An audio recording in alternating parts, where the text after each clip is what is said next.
Hi, everybody. Welcome to Courage to Change with Karen. Welcome to episode 30. I'm so happy you're here, and I hope you're enjoying the podcast. I love hearing from you all. Thank you for your messages. If you'd like to request me to speak about something, you have a question for me you want me to answer, I'd be happy to do it right here on the podcast. Just shoot me an email at karen@karengardenier.com. Okay, so today, I love this one. Are you ready? I'm going to read from Let Go Now. Detachment is getting over it, whatever it is.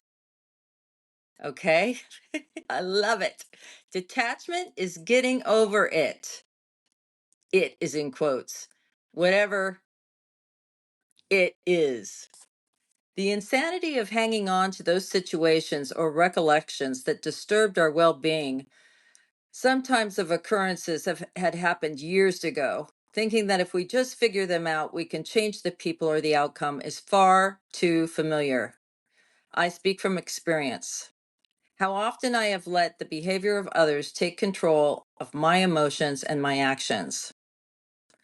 My memories of a past slight or an imagined slight can easily be conjured up, and my feelings can be hurt, or I can feel angry all over again. How embarrassing to admit this after all these years I've been around making this spiritual journey. But alas, it's true. And I think it may occasionally be true for others too. This is not about living perfectly. It's about making progress, even a bit of progress, as regularly as possible. My struggle with acceptance has been the big issue lately. I simply have forgotten that it's not my job to change others or even expect others to change. My job is to accept people as they are, knowing that their journey is exactly as it needs to be for them, as is mine. We are always where we need to be on this path. We are always traveling with those we need to travel with, period. There are no accidents, ever. I will accept whatever is happening as a part of the plan for me today. With God's help, I can be fully accepting. This is such a great reading. So I'm going to just take it at the top and I'm going to break it down. Okay. So detachment is getting over it. Get over it. Whatever it is. And it can be anything. And, I've said this before. You probably heard me say this, but it's like I have a filing cabinet in my head. And everything that's ever happened, good and bad, you know, I, you know, made me think of an episode of Everybody Loves Raymond. Uh, let's see. Oh, there's a letter. I think there's a letter that Raymond writes, and his mother gets a hold of it. No, it's Deborah. She writes her a letter and tells her how she really feels about her. Right? It's one of those letters you send to your mother-in-law. And after she reads it, and after they get over it, and they make up, and everything's fine, Frank, her husband, tries to throw that letter away. And she says, "What are you doing? Give me that letter. We don't throw that away." And she takes it over to a drawer and puts it in the drawer and locks the drawer. She says, "Not ever, ever." And that's what just popped in my head when I was thinking about my filing cabinet. I'm going to put this in my filing cabinet and shut the drawer and lock it.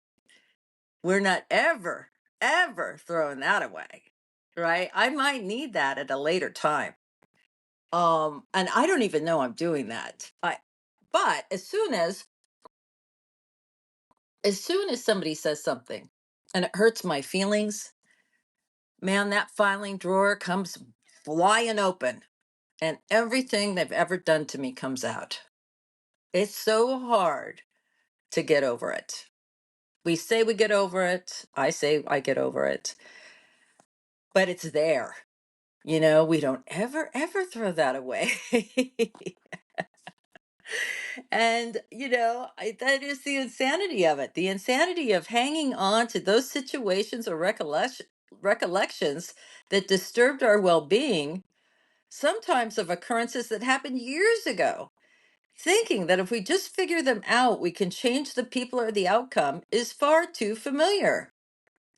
I mean, I've had things happen to me and I've gone back over it and over it and over it in my head. Like, if I would have said this, they would have said that, and then I could have said this, and then they would have said that, and I could have really hit it home with this one, right? Um, and then it says, how often have I let the behavior of others take control of my emotions and my actions? Oh my God, that is me. My memories of the past, slight or an imagined slight, imagined, meaning they might not even meant to hurt my feelings.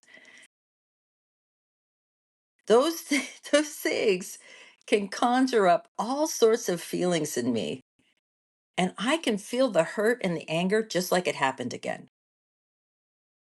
I am so sensitive and I'm so attached, to what people are saying. If they say something, I think, oh my God, what did they mean by that? Huh, I wonder why they said that. Why did they say that right now? What did they mean? And the other person, especially if it's a male, they don't even, they're not even thinking about it. They're like, they just said something, but I hold on to it. I file it away. I look at it. I take it out again and look at it. Sometimes it might not even happened, or it wasn't meant the way I said it was said, and I still hold on to that. How embarrassing to admit that after all these years I've been making this spiritual journey. But alas, it's true. This is not about living perfectly, it's about making progress, even a bit of progress, as regular as possible. So, you know, this is the thing I probably am the worst at, and yet it's the most important thing is consistency. Consistency is key. Making small changes consistently over time produces the most results and the long lasting results. Quick, sudden moves uh, don't really work. No, you know, don't make any quick decisions, quick actions, right? Take a second and think about what you want and then break it down. They say, how to eat an elephant, one bite at a time. Boy, ain't that the truth. There's a story that I like to tell. It's not my story. I think it was Dean Grazio's story. I'm not sure who told this story, but uh, I read it in a book. I think it was a basketball coach. Anyway, years ago, I read this book, and this man was talking about change in this small incremental ways. And he used this story that I love and I tell, and it's just a really great way to look at it. There's a rancher and he has this old pickup truck, and every day he gets up and he gets in his pickup truck and he drives out to the field and he feeds the cows, all the cattle. They stack all the hay up on the back of the truck, and someone stands on the back and kicks it off. It's the same every day. I know this because my husband, I was married when I was 19 for about a year. Todd Gardenier, that's how I got that name. Um, his family are ranchers. They're ranchers up near the border of Canada in Washington State. And we used to have to do that every day. And I mean, I thought to myself, oh my God, if this was my life, oh my God, every single day, rain or shine, sick or well, you have to feed the cattle, right? So he goes out every day and he's doing this. And it's been like 20 years that this rancher has driven out to the field and fed the cattle.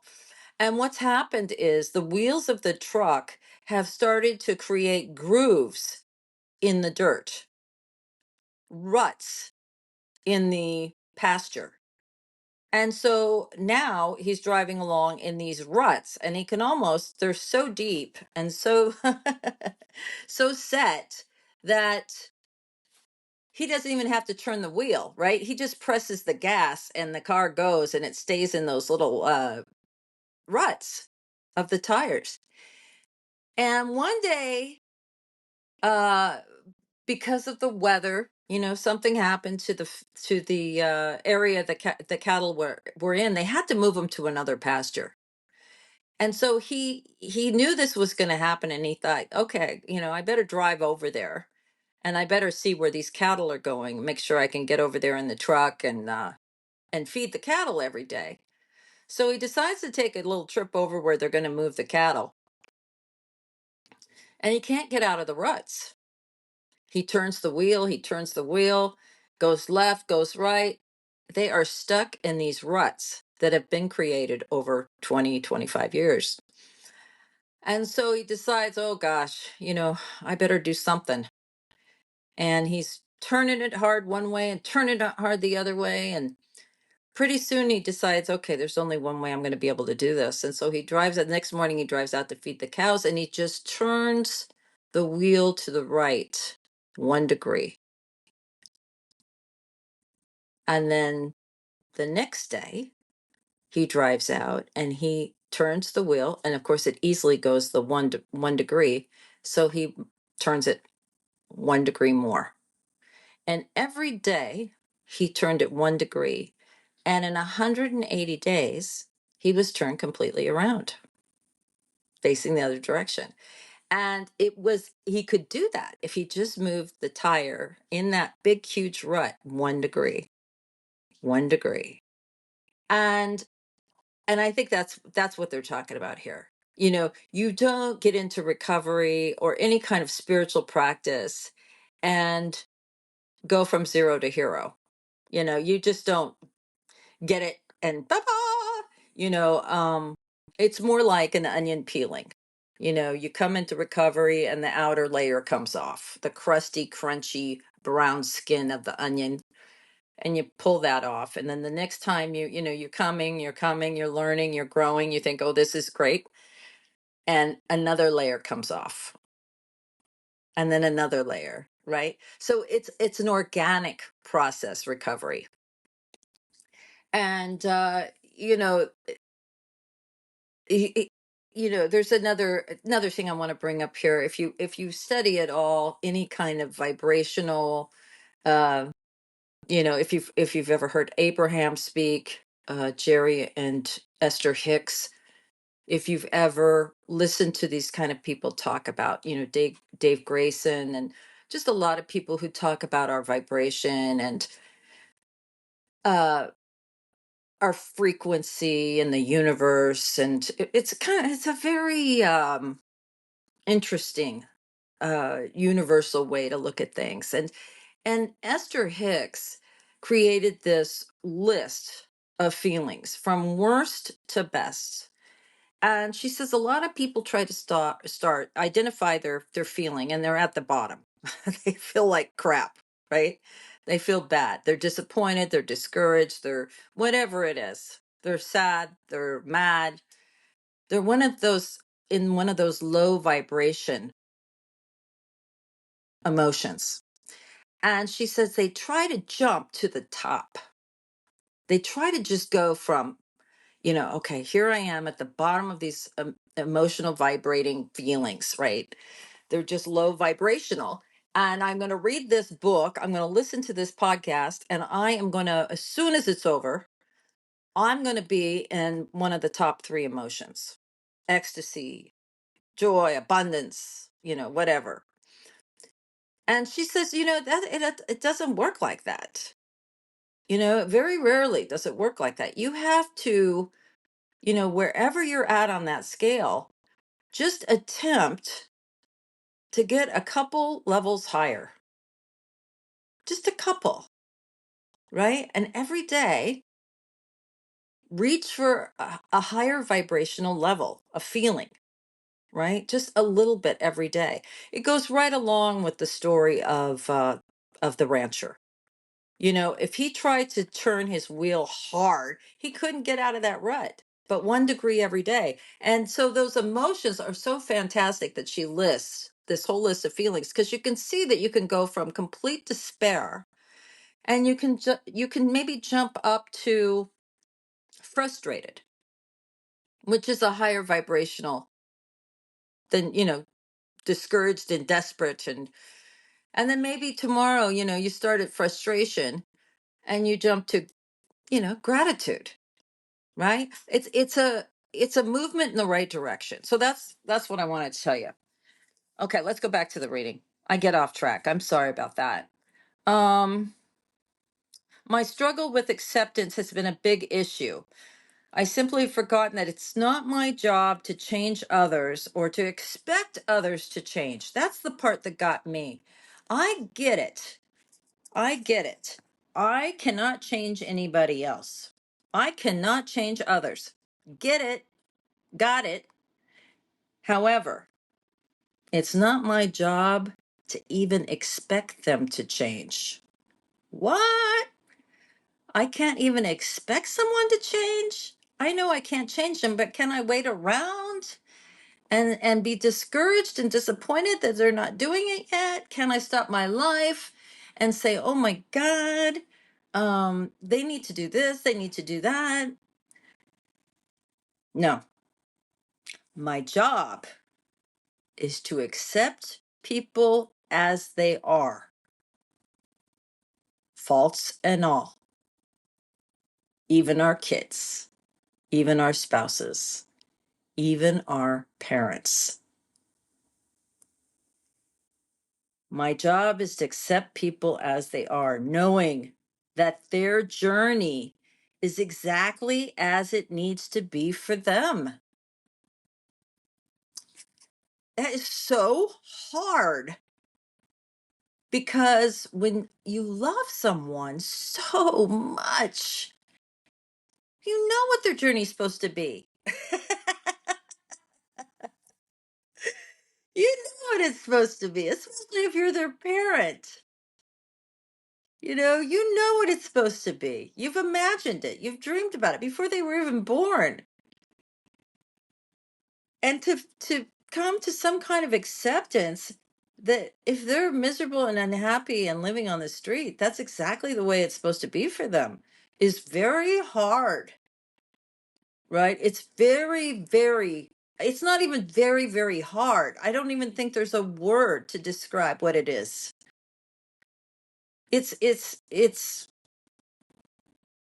un there's no word that describes what that's like, to know that your child is shooting up, or drinking themselves to death, right? They're coked out of their mind. They're on crack and they're on meth, and they're out in a park in 115 degrees talking to the trees. To try to accept that as it's exactly the way it's supposed to be is a very, very advanced move on this journey.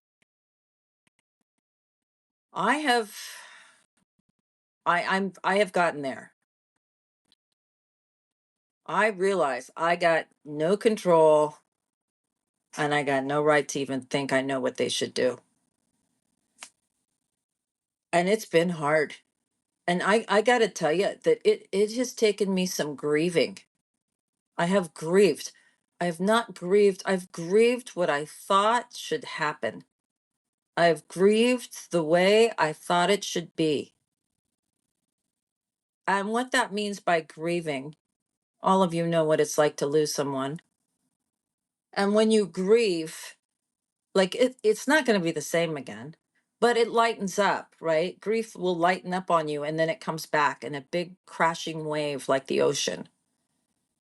You smell a smell, or you hear a song, you get a glimpse of something, and all of a sudden, wham, there it is again. And that's the kind of grief I'm talking about. It comes and goes. So I need to know that their journey is exactly as it needs to be for them, as is mine. If I was supposed to be able to fix it, I would.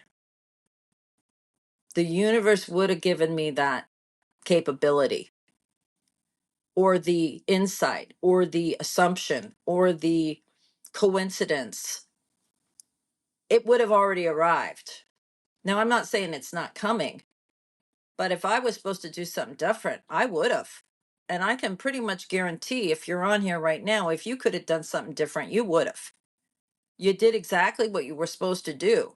Even if it was seemed like it was a mistake, that's the way it was supposed to go. We are always where we need to be on this path. We are always traveling with those we need to travel with. That's very hard. Very hard. Okay, so this is my shtick on that part. You know, a couple years ago, as most of you know, I moved to Montana and I got a place and I got all my stuff out and set it all up and then I came back to visit. Uh, I don't even know when it was, over a year ago. I came back to visit in Palm Springs and I got stuck here. And I'm here and I can't go back. My place is up there. I'm down here. Um, there kept being things that happened that needed my attention here. And now, now here I am and I'm like, okay, I want to go home, but I'm needed, right? And so I don't know what's going on, but I do know that the universe, God, the creator, has me right where I'm supposed to be. I just don't know why, right? Well, I do know why, but it's not what I thought. You know what I mean? I thought differently. I thought I should be with family up there instead of down here helping people that need help. And I mean, it's it's a it's acceptance, right? It's acceptance. I know right now I can complain, and I do because the weather's so hot here in the desert. I can complain about being here, but ultimately I know I'm right where I'm supposed to be and I'm right with the people I'm supposed to be and I'm doing what I'm supposed to be doing right now, even if it's not what I want to be doing with the people I want to be with. That's acceptance. Going with the flow. That little nursery rhyme goes, row, row, row your boat gently down the stream. Merrily, merrily, merrily, merrily, life is but a dream. And there's me in my boat many years ago, paddling like a MF upstream, right? We're going upstream. We're going back because there's people back there that need me. There's this I got to do. There's that I got to do, right? I'm pushing against the current. There's no merrily, merrily, merrily, merrily down the stream, right? I think that's what the epitome of going with the flow is. Get in the boat, kick back, and let the current take you down the stream and enjoy the view. Very hard. Very enjoyable once you start doing it. But it's not easy. It's hard to even get your mind around that when you've got someone who's suffering. But the more you paddle upstream, the more tired you're going to get, the more frustrated you're going to get. You're going to be in those low vibrational feelings that Abraham talks about. It's a nowhere. It's nowhere. And you'll see other people trying to paddle upstream and you'll look at them and go, God, why are they doing that? Well, all the time you're doing it too. So it says in here, we are always where we need to be on this path. We are always traveling with those we need to travel with. Period. Period. There are no accidents ever. And I know that because I can look back at my life and I can see things that happened that I couldn't explain, like, why is this happening? And then later, hindsight's 2020, it all makes sense. All makes sense. Some of the things, the worst things that I thought were happening to me ended up being the very best. I've shared this, I think, last week, but one of them is like the situation with that I have with my qualifier, whatever you want to call them, is that as bad as it is, it's forced me into helping as many people as I can just to survive it. If I can't help my qualifier, maybe I can help yours. That's been really, and it's helped a lot of people. So there's something good that came out of it for sure. And I've learned a lot. And it's been an interesting journey. Now, I want to interrupt our regular scheduled programming to bring you this exciting news. I've always wanted to say that. The exciting news is I've just finished a passion project and I can't wait to share it with you. Connecting to Source, a book for anyone feeling stuck, desiring change, or is ready for a paradigm shift. It's not just for those battling addiction, it's for everyone wanting to raise their vibration and connect with Source. I reveal my own journey to sobriety, self discovery, and how I align myself with the frequency of the universe so that you can easily do the same. You can grab the digital copy now at a special price. The link's going to be in the show notes. It's also found in the bio, the link in my bio, and all my social media platforms, if you can't find it in the show notes. Get your copy of Connecting to Source and start raising your vibration, aligning with all the love and abundance that the benevolent universe has waiting for you. So excited. I've been very busy this year working on this, and it's such an uplifting, positive turn. It's a shift in your paradigm. It will catapult you into the fourth dimension. I really love it, and I hope you do too. Thanks for joining me today, everybody. I love you. Keep the comments and give me any suggestions. If you want to talk about something specific, I'd be happy to answer your questions. I love you all, and I'll see you next week. Hasta la vista.